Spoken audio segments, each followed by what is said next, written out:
before we start, I would like to say, to share something with you. This is a whakatoki that I got from our meeting with the community the other day. And it says that what is the food of the leader? It is knowledge, it is communication. So I think that's all we have today about communication, about critical conscious communication, and welcome for sharing the knowledge. I'll pass it on to Elena. Thank you, Sari. Thanks for the lovely welcome. Thank you everyone to being here today.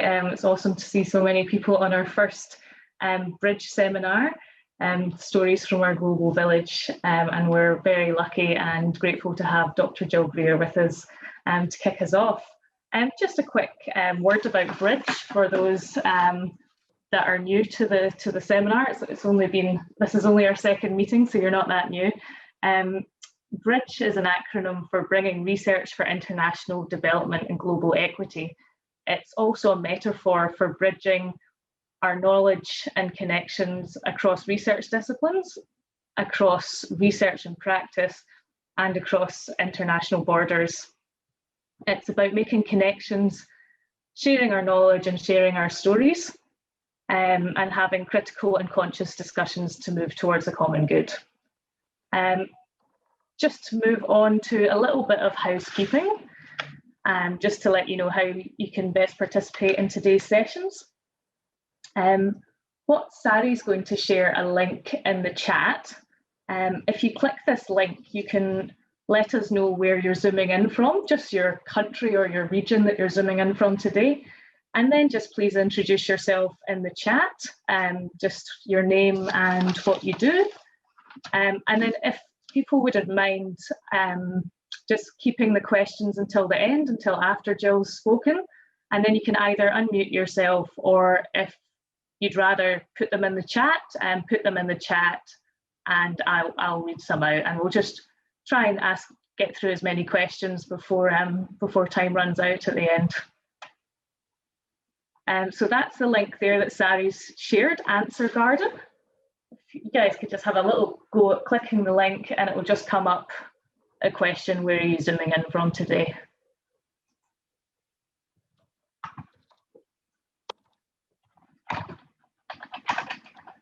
And then you just need to click submit as well. And keep the link open, and you should hopefully see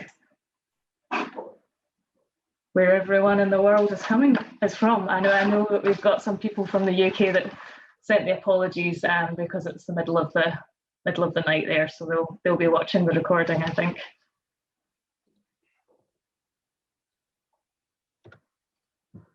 Oh, you're sharing your screen, Sari? Yep. Yeah, perfect.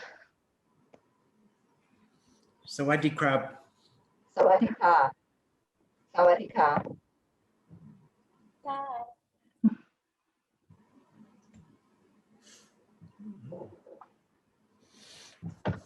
Hello from Thailand. Kia ora, John. Kia ora. Santani. Hello, John. Yeah.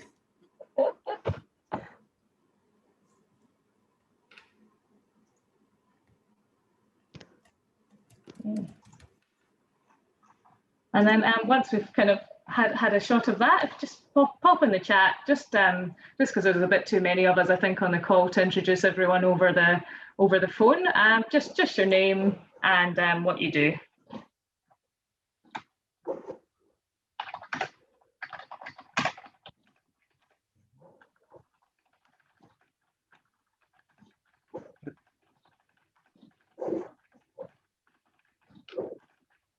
Who's going to start? I was just getting there.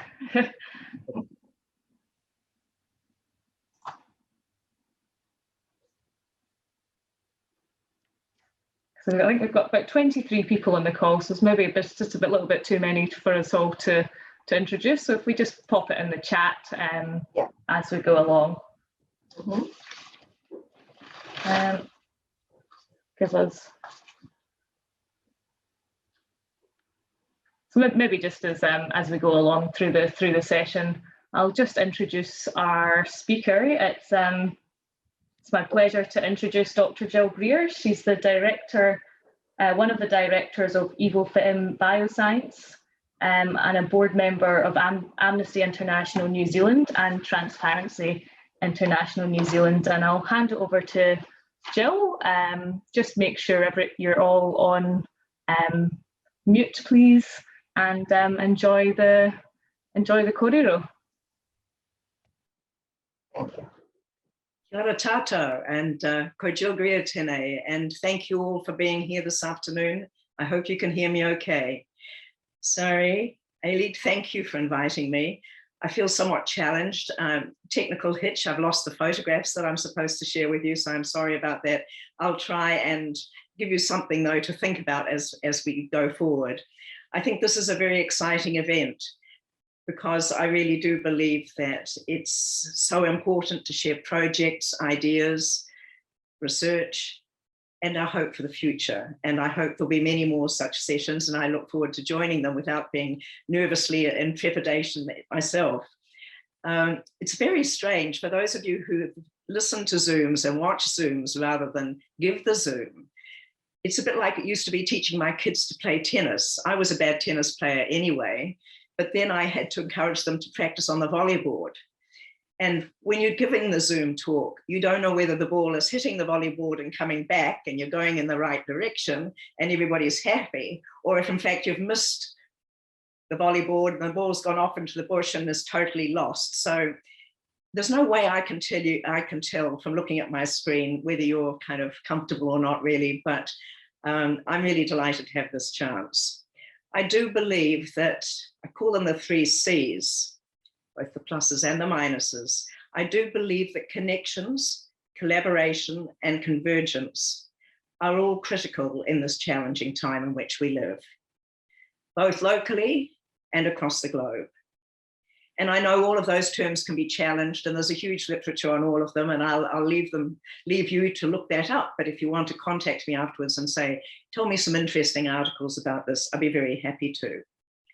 Now is the time when we must take real steps towards the well-being of people and planet, not as it has been for so long when human rights met separately from, for example, at Rio, the environmentalists. We have to ensure the well-being of people and the planet and the common good. One prescription for was given to us for this, and that was by the Australian, I wish I'd said it, but Dr. Helen Caldicott, a physician and a great climate advocate, now 83. And she said that her prescription to save the planet was to love, live, learn, and legislate. And I'm going to touch on each one of those, because they're key and they are connected. And the SDGs as well provide us with a pathway, a framework, accountability, and in particular, those who created the SDGs saw partnership as the most crucial of all, goal 17, without which we can achieve nothing. Here in New Zealand, we talk about our bubble, for example, with Australia, and will it continue or won't it? But there is no bubble. Emissions from everywhere in the world come together. Climate, as we see right now, from storms in Europe with hundreds lost, storms in New Zealand above anything known for many, many, many years, even in recorded history. In between, massive fires raging, which cannot be checked. This is a planet that is at risk. And when it's at risk, we are all at risk, and so are future generations. I said to my mother many years ago, and some of you will appreciate this, I'm not having any children. She said, why not? I said, well, look at the mess you've made of the world. That in fact, ours is far greater in many ways. Our world is dominated by another 3 C's: climate change, COVID, and conflict. And as I said, we've seen much about these in the last few days. How then do we achieve the common good?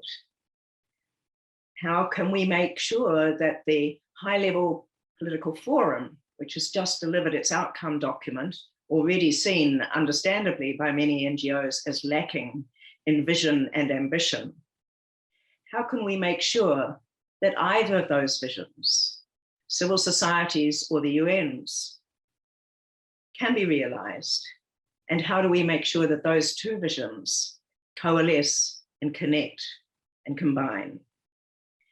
During the global financial crisis, I was working in London as Director General, which I always think sounds very militaristic, of IPPF, working in 160 countries through family planning associations, which were members.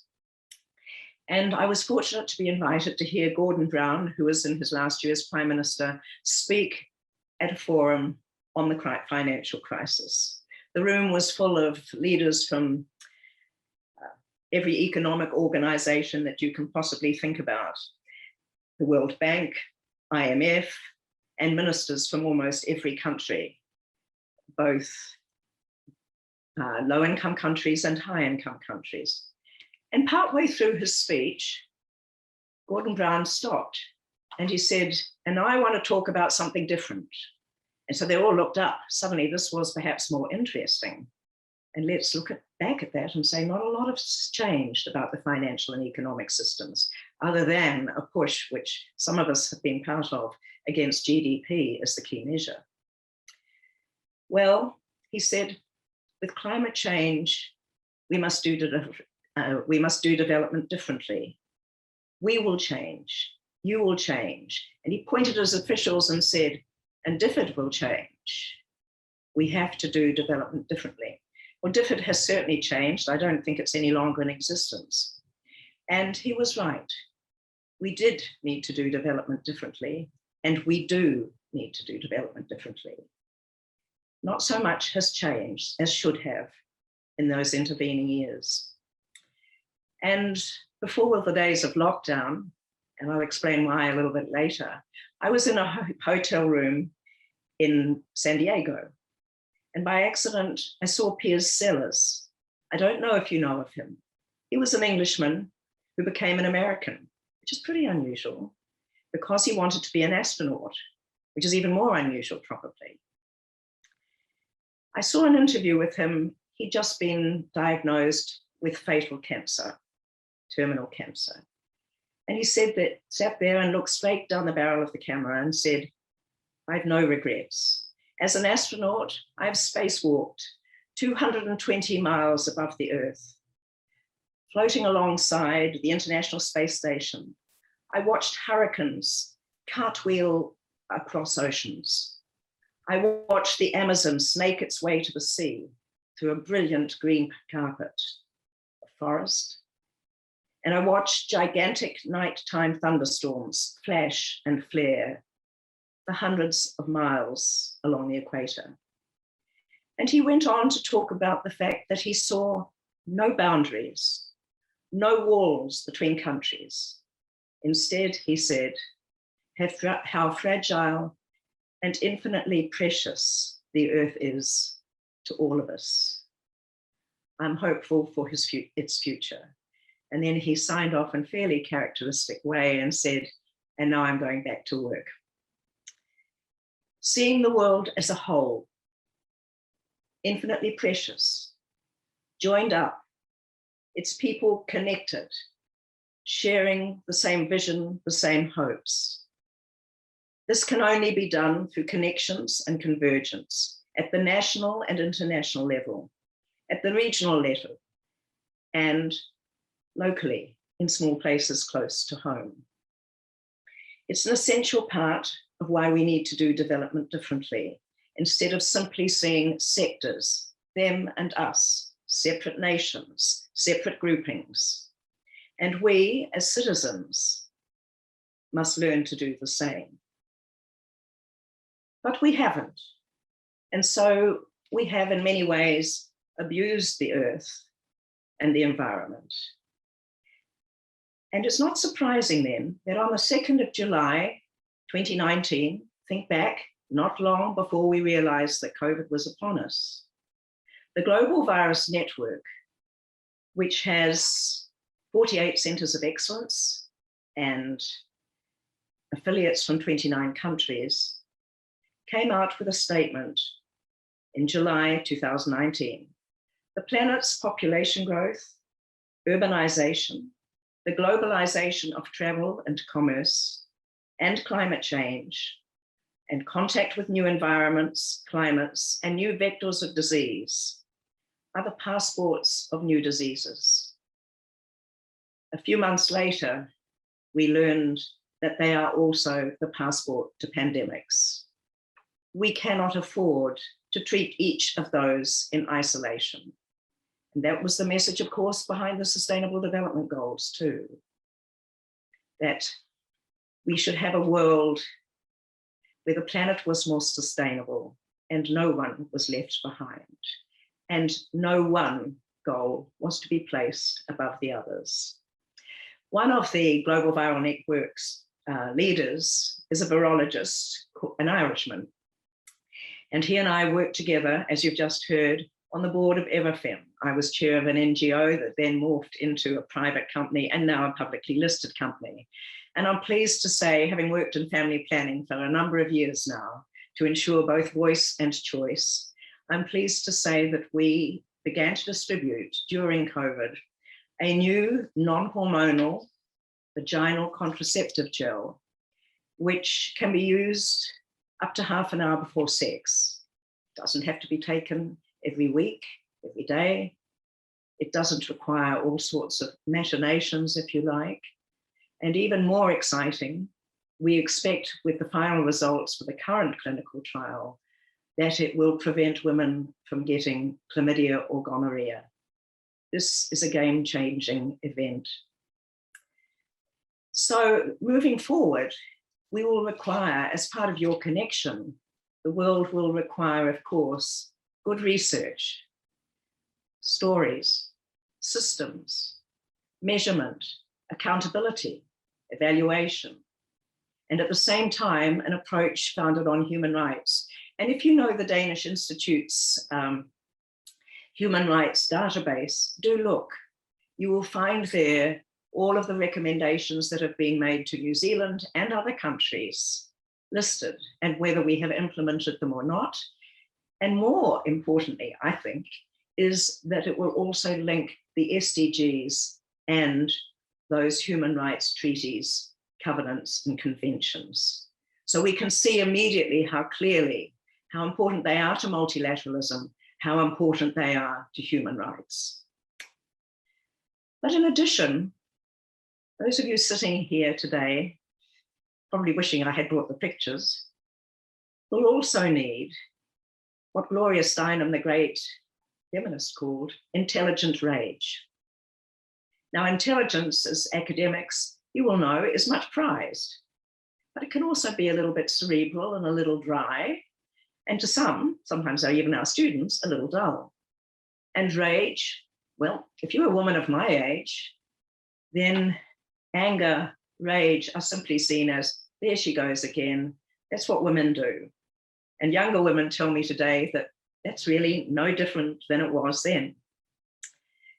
My first involvement, though, in working against climate change had kind of begun in New Zealand. We know how well that the Pacific, the taonga, or the world's greatest treasure, as President Fukuda called it when he was Prime Minister of Japan, we know the huge impact of cyclones, of storms. But in London, it was different. We were confronting, in IPPF, desertification in North Africa. And as the climate became hotter and the sands moved south, the nomads moved with it. And of course, they crossed the land of the pastoralists, who understandably did not want to see their livelihood or their home disrupted. The resulting conflict was horrendous. I visited one of those refugee camps, and I will never forget the plight of those women in those camps. And we realized that, in fact, women are more impacted than men, often by climate change. What we used to call the 3 Fs: family, food, and fuel. Without those, no family can survive. And that was part of the challenge. And here, more recently, in the South Pacific, the University of the South Pacific has estimated in research that women are impacted 25% more than men. by climate change. For me, much of my work, once I left the university where I was working, has been in health and particularly in family planning. And I always joke, I couldn't have been a worse appointee. My children are something like 11 months apart. However, I got the job and I used to learn about 6 facts at a time. So learning is always important. And then everyone was sick of it, and I would read some more, learn some more, have some more conversations. And so I learned the importance of women having children by choice, not chance, of girls having an education, of women having jobs. But the words of the great Egyptian gynecologist, Dr. Fatala, with whom I worked for a little while in London and did a few panel presentations with, have always remained with me. When he said, women are dying, not because we don't know how to save them, but because we think their lives are not worth saving. And if we look at statistics in some countries, you may still wonder if that is true. And if you look at the laws that are responsible for those situations and the influences, you do have to wonder. You will remember that the MDGs preceded the SDGs, the Millennium Development Goals, and they were aimed at low-income countries rather than universally at all countries as the SDGs are. We worked hard, a group of us around the world, across cyberspace, no Zoom, but we managed, to make sure that family planning, sexual and reproductive health, would be included in the MDGs. But at the 11th hour, just before they were published and announced, it disappeared. It took us 5 years to get family planning back as MDG 5B. Today, of course, the SDGs are different, and we are thankful that they are. And there were changes as a result of the MDGs. And those who laugh at the number of targets, not just the number of goals, 17, but the number of targets and indicators, and say there are too many, as a minister said to me recently. And I said, yes, that's because some of us who missed out last time were determined to be part of the global shopping list. If you're not on that list for aid, nothing happens. You receive nothing. And NGOs, in spite of all our wishes to be ethical, can be competitive. And so when there's a funding crisis, each of us argue that ours is family planning, or ours, which is water, for example, deserve the funding more. And we lose that ability to work together. As one donor said to me from an American foundation, Jill, if I put every organization that looks after people with HIV and AIDS in a room, they would argue, it would metaphorically be blood on the floor, but they would have an answer in telling me what the most important goal would be. But if I put people in family planning and sexual and reproductive health in a room like that, they would argue, and I would come in after the same length of time, and they would have reached no conclusion. So we can be like that because we care passionately.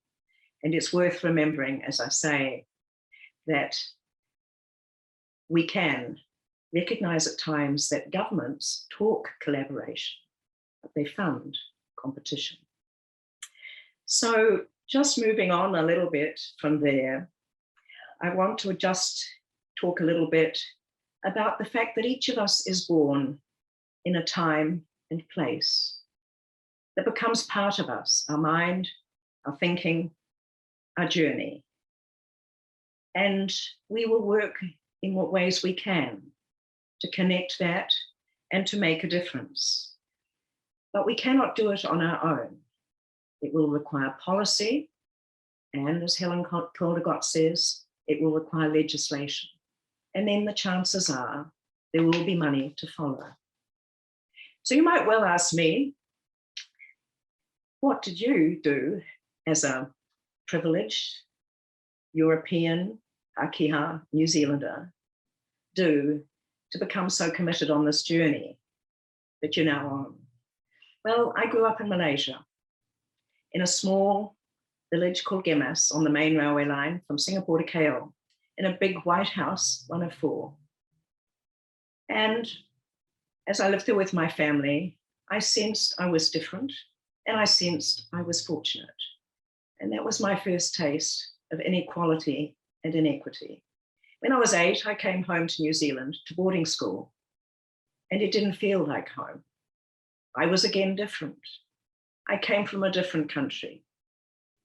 They thought, therefore, I must be different, that I lived in a tiny little house surrounded by goodness knows what. And I found that difficult, particularly as I grappled with things that were new to me, like lace-up shoes and a tie I had to tie and a blazer.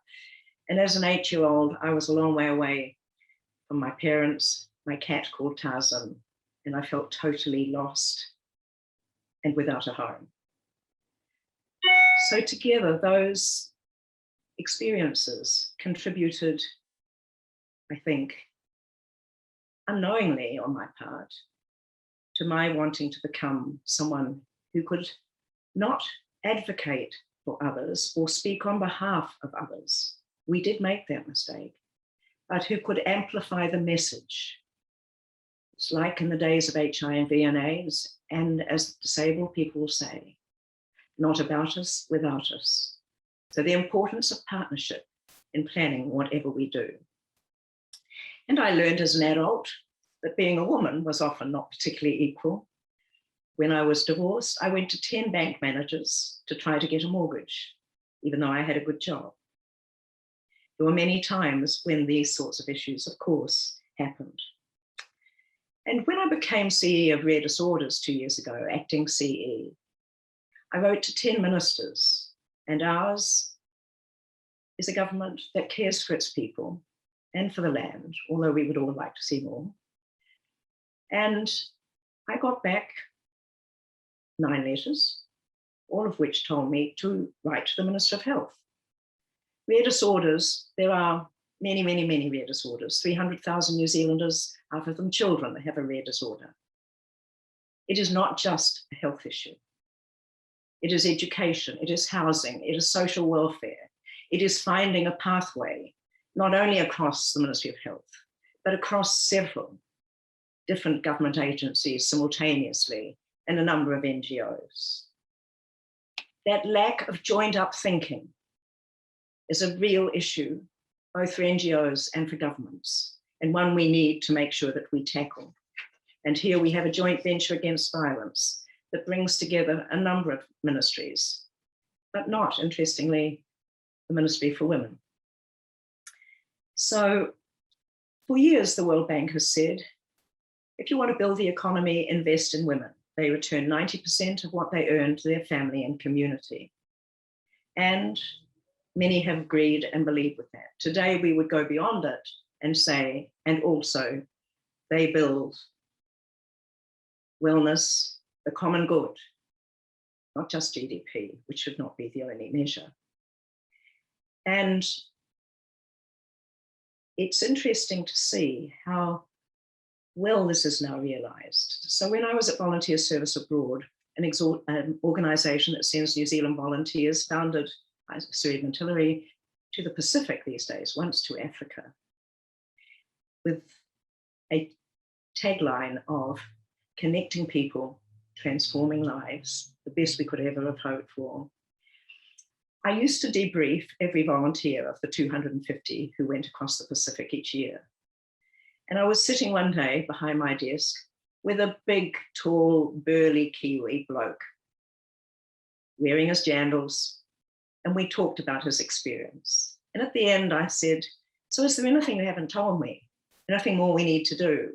And he leant across my desk and he said, yes, Jill, there is. You can just see it. And I said, what is it? Thinking accommodation, airfare, support, health, what have we got wrong?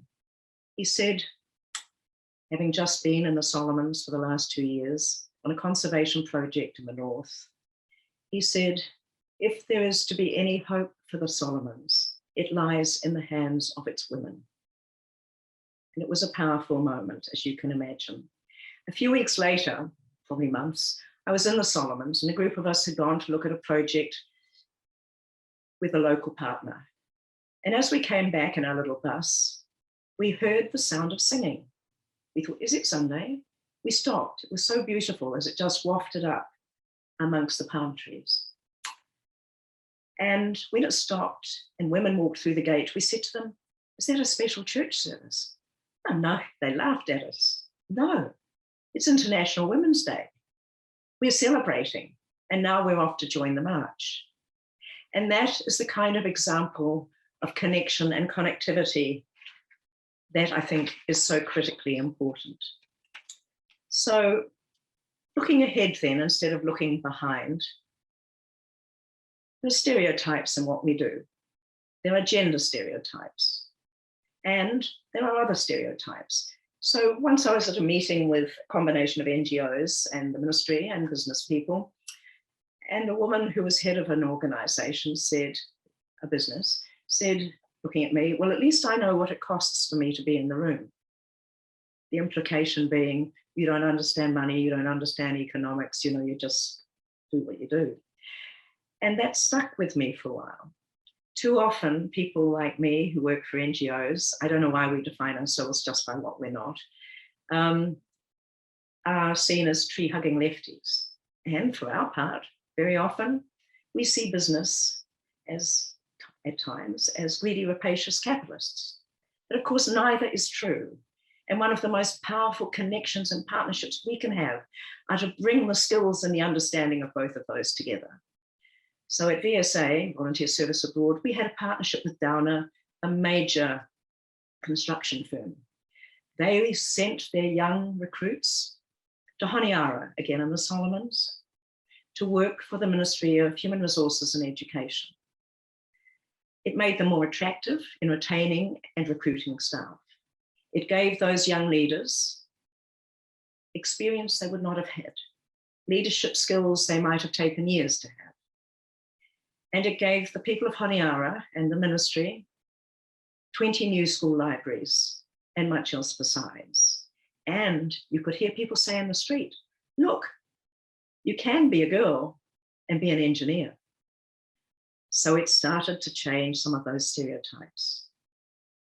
And it was, I think, one of the proudest moments of my life when I saw what was able to be done through those partnerships.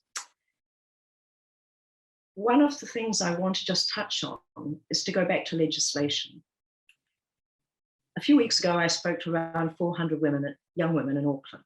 And at the end of it, I said, how many of you would go into politics? Now, we are a country with a great woman prime minister, preceded by another great woman prime minister, and we have had another prime minister before that.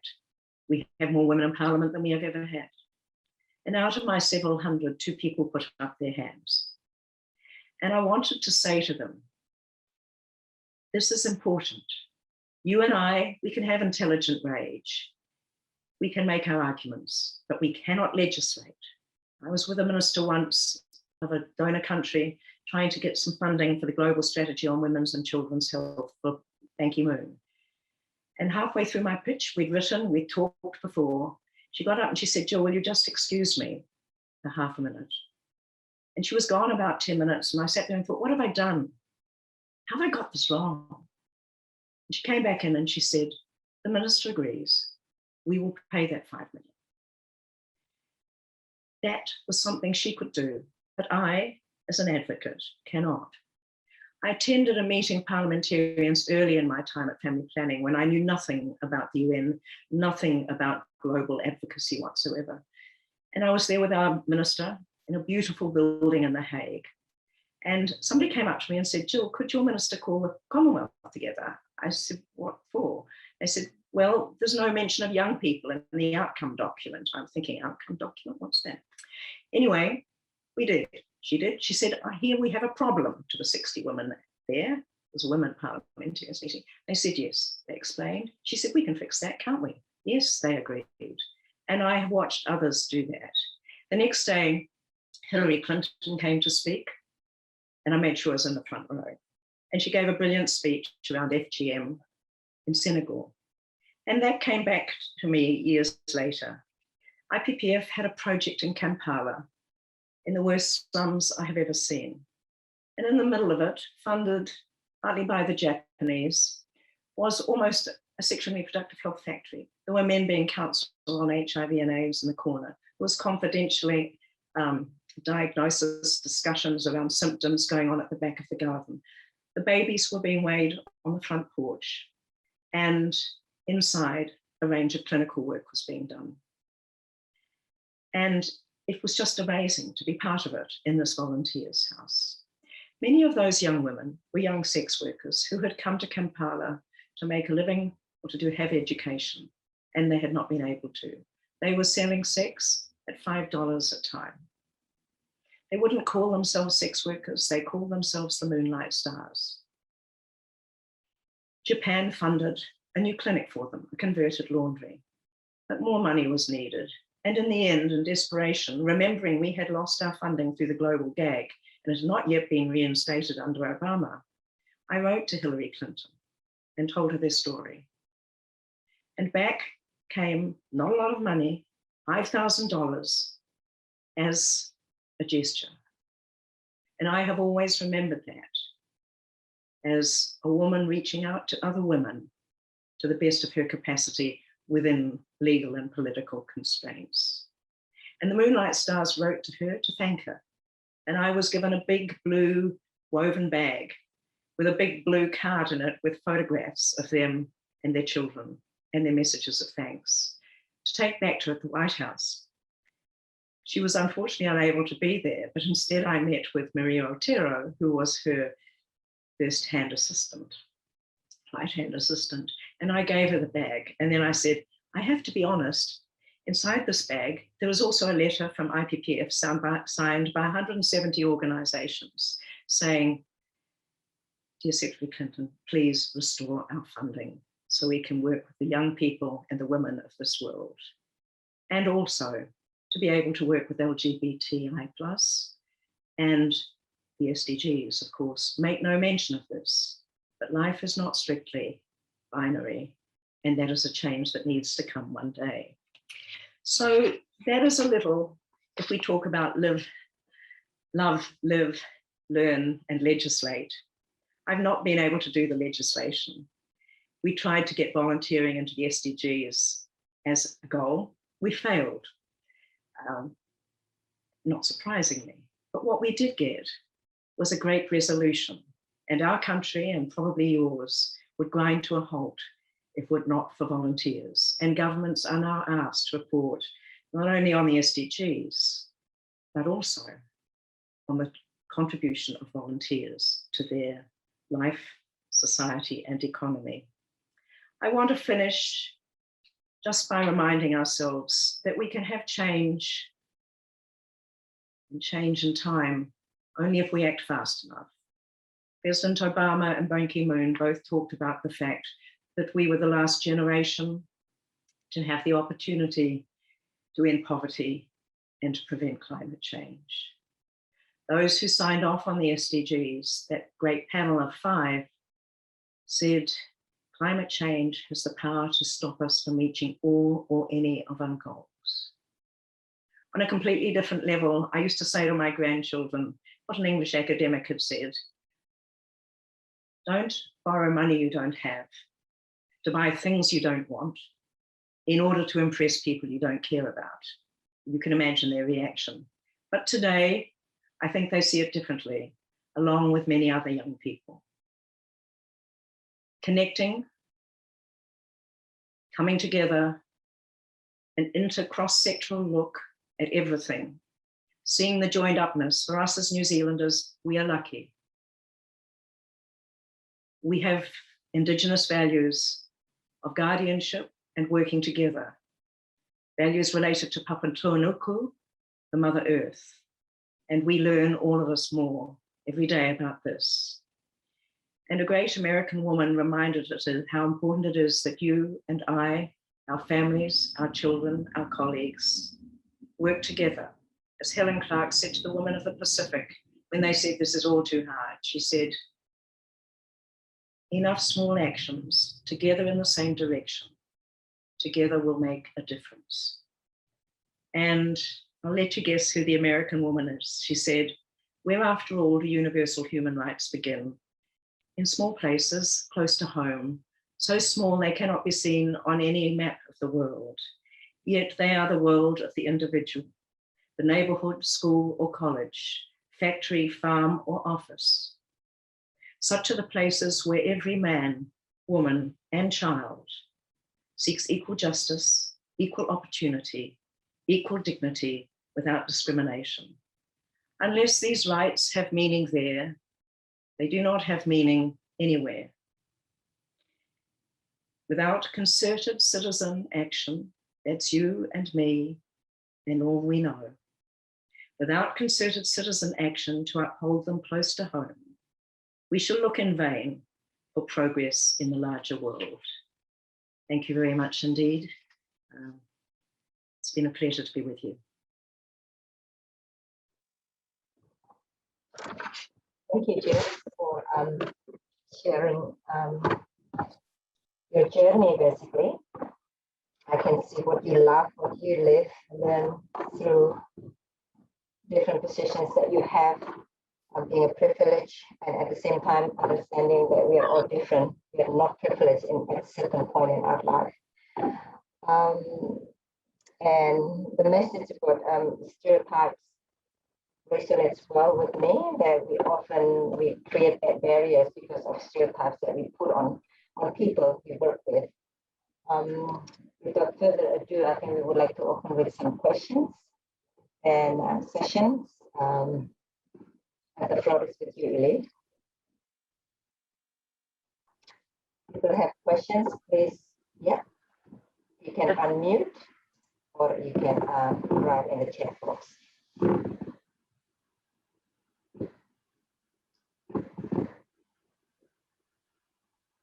I'm not sure if that's a good sign. Does anyone want to kick us off? I was also going to quote at the end Seth Godin, whom some of you may have known, who wrote The Tribe, who's a great modern internet advisor and expert. And he talks about painting a vision of the future. Do what you believe in, paint a vision of the future, go there, and others will follow. And I just think it's a wonderful line. So seeing nobody's asked me a question, I've thrown that in for good measure.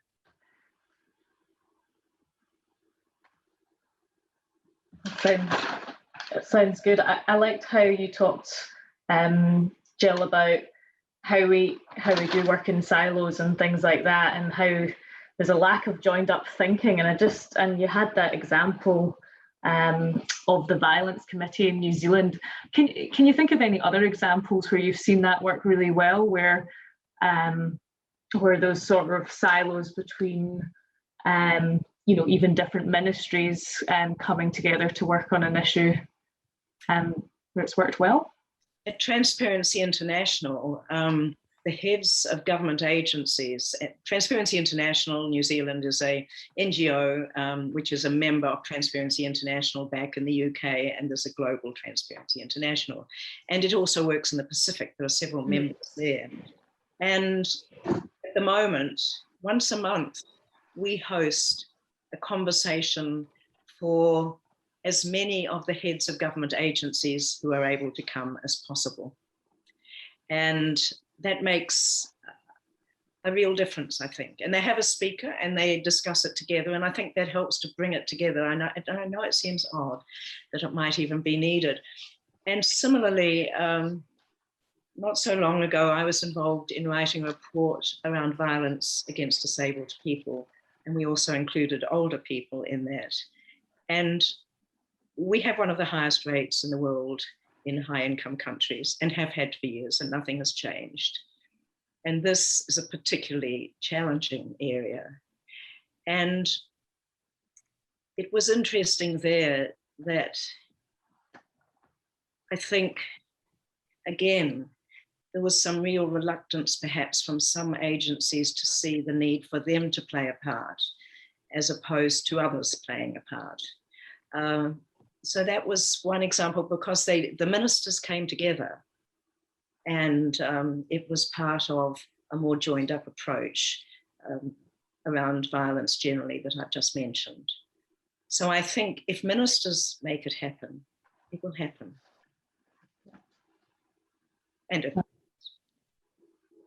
And NGOs are no different in some ways. We have many women's organizations in New Zealand. We have, what, 28,000 charities, well, more charities, but incorporated societies. And if we just came together on one initiative once a year, let's just say the women's organizations, then I think people would look and say, they can work together. This must be important. They're all agreed on this. Let's have a good look. But when we're fragmented, that doesn't happen. Yeah. Thank you very much. And that was a really inspiring presentation as well. Really enjoyed it. Thank you very much. Kia ora tātou. Thank you. Any other questions from the floor? Just unmute. Hello, here is Shabnam. Thank you very much for your presentation. It was so great to listen to your rich experience. I'd like to know, what is your advice based on your experience working with national and international policymakers when we want to send a message from the health and well-being platforms to improve the people's life? What is the best language that we can use to share our point of views with the policymakers? Thank you.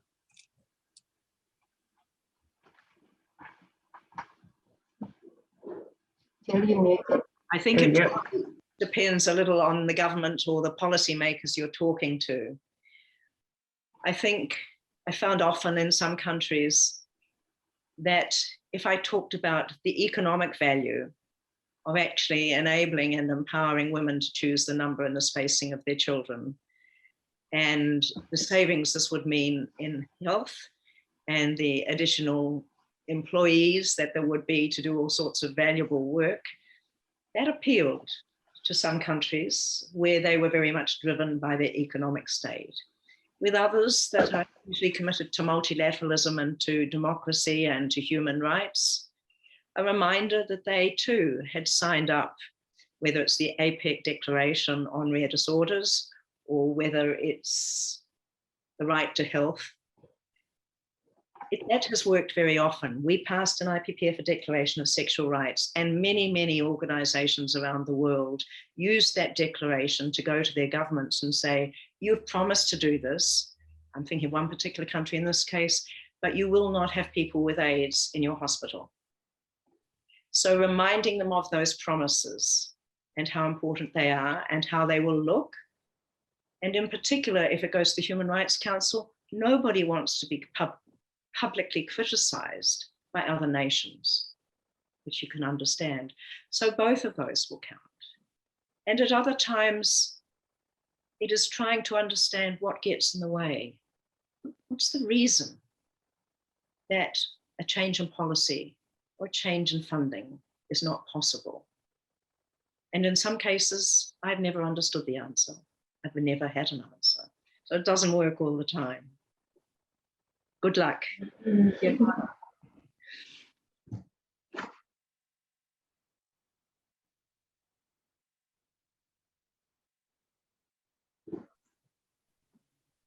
Jill, I have a question.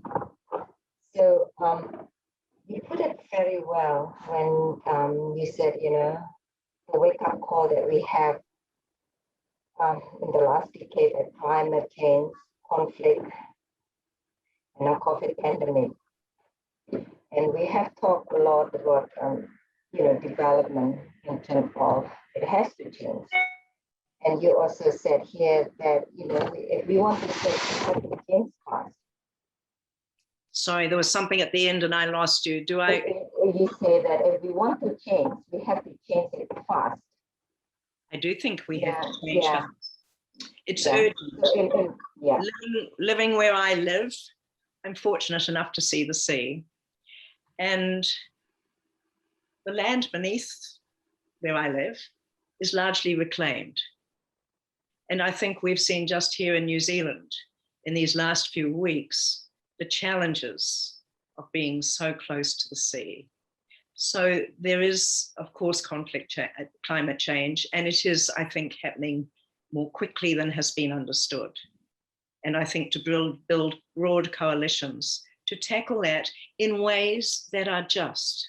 It must be a just transition. Or otherwise, once again, we just see people lose their jobs, and we take people's jobs away, we take their dignity away. We define ourselves by what we do, which is why as women, we find it difficult to be home looking after children and saying, oh, I'm just a mum at home, which we should be proud of, but we aren't necessarily.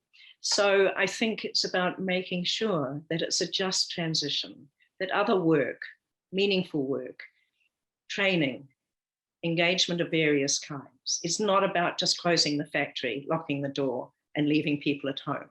And then the next generation grows up with grandparents and parents who are unemployed, and they often can very easily lose their sense of aspiration. And without a sense of aspiration, they are lost.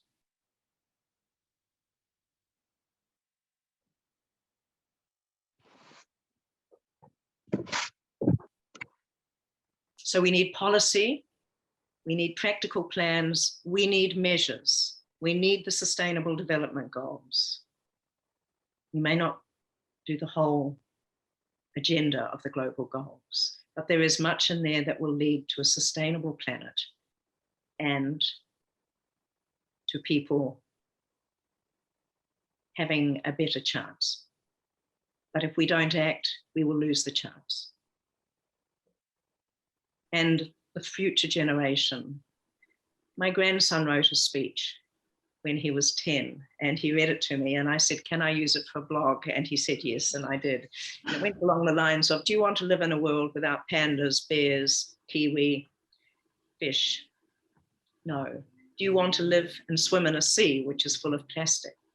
No. Then we have to do something about it. Tom was, as I say, 10 at the time. We have to do something about it.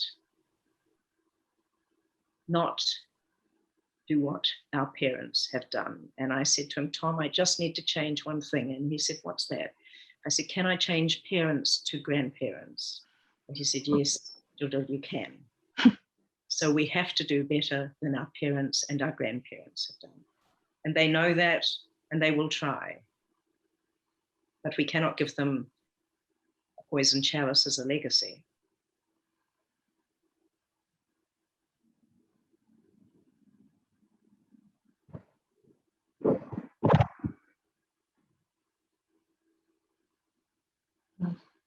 Thank you, Jill. That's something for us all to really think about. It's a good fire under our feet to really go forward and keep this sort of sense of urgency that you talk about, and really hold policymakers to the feet to the fire, and encourage our students or our young people that we know to get into legislation. It's a good, really fascinating point, which I hadn't ever thought about before. But there's only, being an academic myself, there's only so much that we can do with our fury. So having that ability to influence the political sphere is a really important thing, I think, to be able to move forward on some of these things, which probably I can imagine sitting in your shoes has been a bit frustrating to watch not go as fast as they should be. I remain an optimist. I do. Yeah, no, and a fantastic storyteller. It's been really, really good to have you here, and we really appreciate you sharing your stories of amazing stories of your career and what things the SDGs, and I'd never actually known that. I know that a big criticism of the SDGs is that one could be, for example, economic gain could be prioritised over the others, but I'd never known that that was never meant to be the case. And I think that's a good message as well for us all to take, that they should be in balance. Interestingly enough, you might remember that Helen Clark was at UNDP as the administrator and led the development of the SDGs, and she did something pretty unusual for the UN. She actually said, I want to know what people think, and volunteers went out physically across the land and online and interviewed people. And at that stage, there were 16 goals, and they were asked to rate those 16. And together, the overwhelming majority was for 4 in the top 4 places. They varied a little bit in their order. You'll be able to guess 3 of them. The top 3 that the people of the world wanted to see in their voice survey were health, education, and good jobs. The 4th ties right back to what we've just been talking about, and I wouldn't have guessed it. The 4th was good governance. Governance that is ethical, that is transparent, that is accountable. I think that's very positive. Just need to make it happen. Absolutely. And I'm standing here, holding a booklet that is a hand tattooed, and the title, and it's holding a little branch, and it's called Small Yet Strong, Voices from Oceania on the Environment. And I think small yet strong. And if there are enough small voices that come together and enough influence that comes together, one of the things I love about the UN, for example, is that Kiribati has the same vote as China. So if we invest in working with others together, the voice is heard, and political will sometimes follow. Absolutely. I think being optimistic is important as well. Can sometimes get you a bit down thinking about the challenges, but as you say, places like the UN where every small voice can be heard, more voices together are stronger as well. I think that's us out of time, guys. We are going to. Do you want to close, Sari, with Helen Clark's? Yeah. Thank you very much, Chair, and thank you to everyone for attending this seminar. And then we are going to send you emails with upcoming seminar later. We usually have it like once monthly, and if you have anyone in particular that you think would be good to invite to our seminar, please send us an email, and we'll look into having the people coming. In line with what you said, Jill, often the economic benefit takes priority for the humanity and sustainability. And I found this quote, so I would like to share it with you. This is from Helen Clark. It says, equity, dignity, happiness, sustainability, these are all fundamental to our lives, but absent in the GDP. So thank you, everyone. If you like to write comments, you're welcome to write in the chat. Otherwise, we will see you in the next seminar. Thank you very much. Yeah. Thank you, Jill. Thank you very much, Jill, again. Thank you. Very inspiring I'll stories. catch up with you later, Jill. Kia kaha. Kia mano nui. Kia ora. Kia ora. Thank you.